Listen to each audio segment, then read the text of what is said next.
Let's dig more into the SPAC boom with someone who actively tracks and invests in this space. Julian Klimachko is the head of Accelerate Financial Technologies. He manages the Accelerate Arbitrage Fund, an ETF that tracks SPACs and mergers. Julian, welcome. Thank you, Melissa, for having me. Real excited to be here to talk about SPACs. So let's get into it. All right, let's get right to it, Julian. Has the easy money been made? I mean, I'm asking this because I'm wondering, with market conditions, as Bob had highlighted, getting a little bit tougher on the interest rate front, is it harder, in your view, to invest in SPACs? The backdrop isn't as easy. Yeah, it's a really interesting dynamic, and there has been a big flood of new issuance, as you indicated. There's now 465 SPACs outstanding, so the ability to really pick the right one is super tough because these are blank checks at the end of the day, so we prefer a diversified approach. We think that there's still good opportunities in the SPAC market, but one does need to do their due diligence, and they do have to be selective and smart about it. So you just can't go and buy everything. You need to definitely do your due diligence. So can we walk through a SPAC investment that you have made just to sort of see how the process works at your firm? Let's take, for instance, Northern Star Investment 3. What do you like about this? What stage are they at? And at what stage did you buy this SPAC? Yeah, so Northern Star Investment 3 was actually one of the ones we're buying today. It was a new IPO issue that came out today, and the IPO market had been super hot for the past 3 months. Most deals were massively oversubscribed. So I run a fund, and we do subscribe to IPOs, and it had been getting increasingly more and more difficult to get access to those because large funds were coming in, pushing out many of the other guys.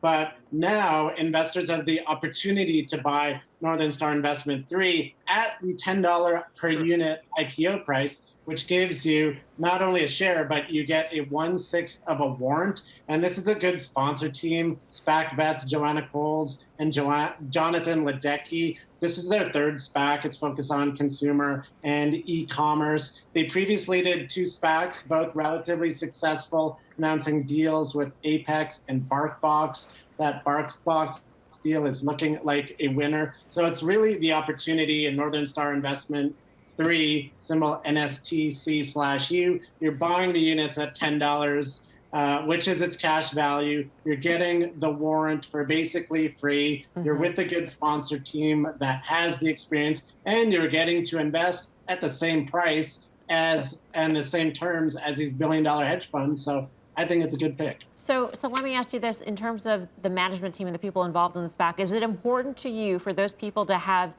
industry experience in the industry in which they intend to make the acquisition? And I guess I'm going back to this complex deal today where you've got the CEO of Casper, the mattress company, buying a cybersecurity firm. Yeah, that's a good point. And it's really hit and miss. There aren't any hard and fast rules. So specifically this complex deal, certainly with Philip Krim running the Tailwind acquisition side of things, people did expect more of a DTC acquisition. So I think the market was a little bit surprised to see this risk analytics platform within the business combination. The transaction was a bit muddied by 2 additional acquisitions within the announcement. Plus, it was not a good day for the SPAC index. Our Accelerate SPAC index was down 2.1%. So a rough day in general to announce a business combination. And on the flip side of things, some of the most successful SPAC deals were blank checks that pivoted. Say they had a mandate to do like an energy deal, oil and gas, or a cannabis deal. Many of those actually flipped to do a transaction in electric vehicles, battery technology, and those ones were proven to be like big winners. So the mandate only means so much, and we see SPAC sponsor teams pivot all the time. So it's not something that's too surprising. Hi, thanks so much for making yourself available. Would you mind speaking to the dynamic with SPACs and venture capital and how you kind of see that dynamic evolving as SPACs become more well-known, more popular, and then just kind of in everyday nomenclature? Yeah, so venture capitals, they're really involved on 2 sides of it. One could be an exit opportunity for a portfolio company, i.e. going public.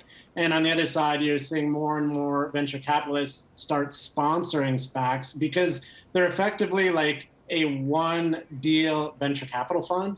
Obviously, the sponsor promote or the compensation is quite lucrative if you can announce and strike an attractive acquisition. And venture capitalists by nature, it's their job to have good deal flow. So they tend to be one of the most advantaged SPAC sponsors just in terms of the opportunity set that they're able to look at. And if they can sort of funnel those opportunities into their own SPACs, then it's just more deal flow for them, more economic opportunity. And we are starting to see certain venture capital firms become very aggressive. We've seen a number from Social Capital, Dragoneer, and Khosla just filed for 4 SPACs in a row. So it should be interesting to watch those. Julian, thanks for your time. Appreciate it. Julian Klimachko of Accelerate Financial. Tim, just quickly, your 2 cents on SPACs. Well, I think investing in the right management team and their ability to access deals and choose over, and again, the mandate that Julian referenced, in some cases it evolves, but that's the most important thing. And then I go back to what Bob Pisani talked about, which is that the liquidity in the markets right now has everything to do with what's going on with SPACs, but it's not that SPACs wouldn't be as a vehicle. I think a fantastic vehicle in a public wrapper for investing in private equity. He mentioned cannabis. Those are SPACs I'm investing in my ETF, and those are SPACs I may be involved in the future.